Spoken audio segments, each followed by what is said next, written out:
U.S. Vice President Mike Pence has called on Europe to withdraw from the Iran nuclear deal, accusing Washington's European allies of trying to evade U.S. sanctions on the country. Now, Pence was speaking at a Middle East security conference in the Polish capital, Warsaw. The talks are led by the U.S. and Israel, who are aiming to push a more aggressive stance on Iran. Delegates from more than 60 countries are taking part, including from a number of Arab nations, but several countries did not send high-ranking delegations. Let's listen in now to those comments from U.S. VP Mike Pence. But sadly, some of our leading European partners have not been nearly as cooperative. In fact, they've led the effort to create mechanisms to break up our sanctions. All right, some strong words there from the U.S. Vice President. Let's bring in our political correspondent, Hans Brandt. He's covering this story for you. Hi, Hans. Have there been any reactions yet from the German government to these comments? No, there have been no reactions in the last half hour or so since Mike Pence made that statement. But we have to remember, as we heard earlier, that this conference where he's speaking in Warsaw is controversial in itself. Some people here in Germany, especially on the left of the political spectrum, are describing the conference as a warmongering gathering, trying to start a war against Iran, I presume.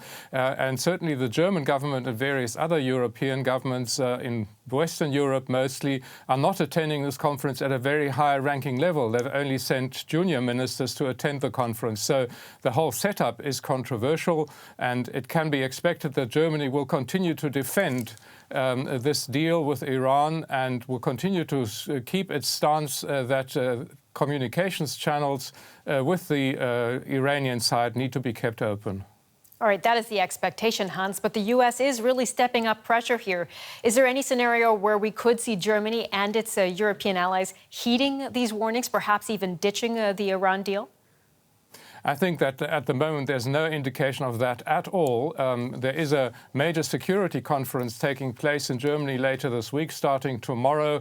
And in preparation for that, the German Foreign Minister Heiko Maas and his French counterpart published a piece in a newspaper here in Germany today, defending their stance and pushing for a further multilateral order in the world. And in that context, they said one of the big examples for successful multilateral deals is, in fact, this deal, atomic deal with Iran. So this morning in the newspapers here, they defended that deal. And in fact, as we know, the European Union has set up a structure to help European companies circumvent American sanctions. That's what Mike Pence was referring to. There is an official structure in Europe for European companies to do trade with Iran and to help them to overcome or to circumvent American sanctions. In other words, there is a lot of political capital and possibly also commercial capital invested in all of this.